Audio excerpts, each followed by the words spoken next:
How you doing, YouTube? Matt with Massive Beer Reviews. Back with yet another review. A little bit of porter time in the form of Trout River Brewing and Upper Pass Brewing. It's their Dark Energy brown porter. That's kind of weird to call it brown porter. Don't know if there's any history behind that. If someone said it's a white porter or a clear porter or a yellow porter, that would be weird. But a brown one, it's kind of like saying, I don't know, the same thing twice. Anyway, yeah, never had anything from either of these breweries. Trout River, Upper Pass, maybe in passing. Name rings a bell.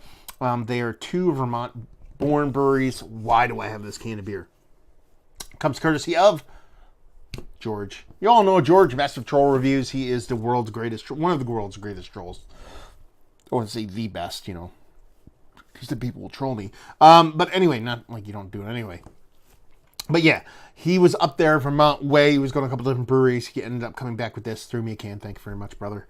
And yeah, let's dive into it and see what she's got. As far as what it says in the can, it says ready to drink, dark energy, or synergy. I said energy at the beginning. Whatever. You know what I'm talking about. There. Poop on me. Like I read well. Brown, or read good. Sorry. Anyway, I know it's the first one. I just tried to be dumb. Jesus Christ, why do you people watch? Anyway, brown porter. It's 6.8% alcohol by volume. Like I said, Trout River Upper Pass. One's from Springfield, Vermont. The other one's from Turnbridge, Vermont. On the bottom here, this is an enjoyable blend of dark malts, a hint of coffee with subtle cocoa and caramel notes. Each sip finishes with a harmonious balance of flavor. Beans provided by First Branch Coffee Company. So it's a coffee-laden porter. And there you go. No date on the can. Done and done. Like the label, actually. Something about it just kind of works for me.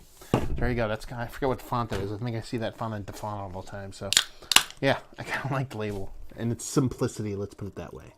Let's give this a pour. See what she's got. So you're talking about a porter. You're talking about a more heavily fortified porter at 6.8, pushing 7%. You're talking about coffee. You're talking about collabs. You're talking about a decent label.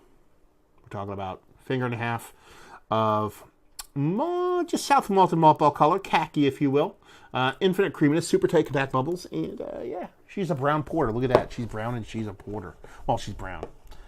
I'll be the judge if she's a porter. See if we get a nose on her. Roasted malts. That bitter astringency along with that little bit of metallic thing I get on these brown porters every now and then. I should say porters. They got me saying brown porters now. Yeah, getting that kind of metallic, nickel-y kind of astringency from it. Roasted malt. I'm not getting a ton of coffee off of it. It could be in there. I'm getting like coffee vibes, but then again, I could get that just from a malt base, not from the coffee itself. It smells like a porter, with that kind of metallic thing going on that I'm super sensitive to. So, it's going to dive in. Cheers.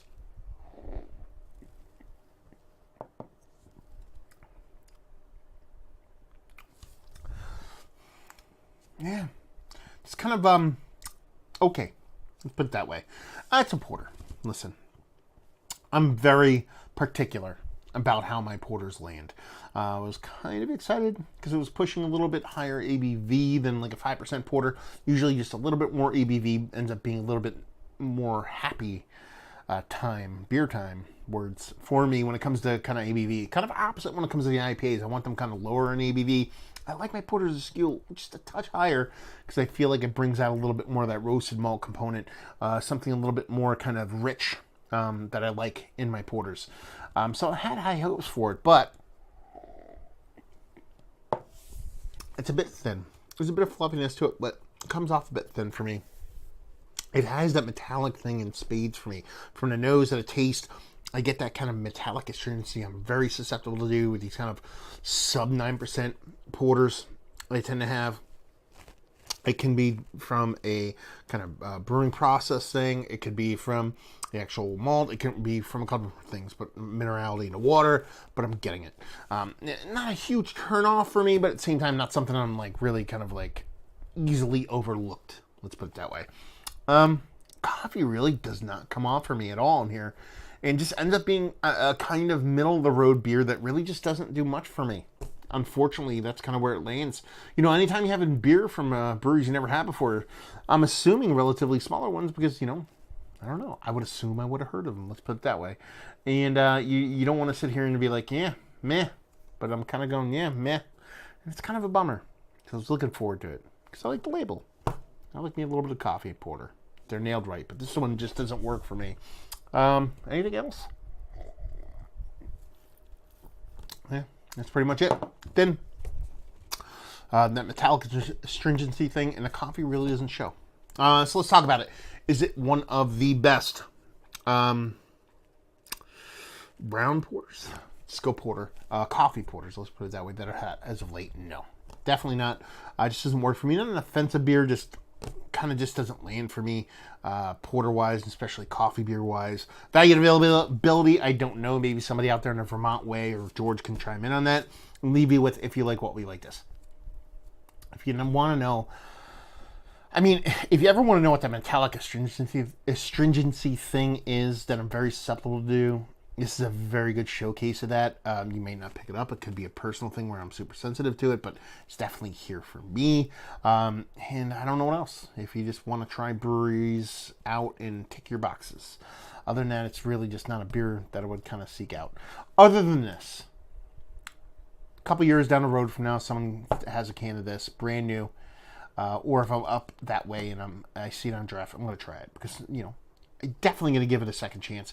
That's what you should do with all beers. If you have a beer and you don't think it's that executed that well, you don't like it so much, give it a couple of years, go back to it, revisit it, and then see if you like it then. Because you'd be surprised how, one, brewers change, processes change, all those things change on the brewer, and the things that, two, how you change as a person. So there's a little PSA on how beers change and how you change. Should be a little bit star with rainbow going off it, and more you know.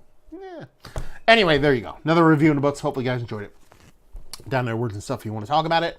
On social medias, Massive Beers, type that in the Googs and find me there. On the podcasting realm, type in Beer Massive, massif.com, or whatever you want to do to find the podcasting thing and the podcasting apps, all the podcasting stuffs, to find stuff other than what I'm doing on the YouTubes. And there you go. Another review down. So hopefully you guys enjoyed the review. Hopefully enjoying a nice little porter right now. And hopefully see you next time. Cheers.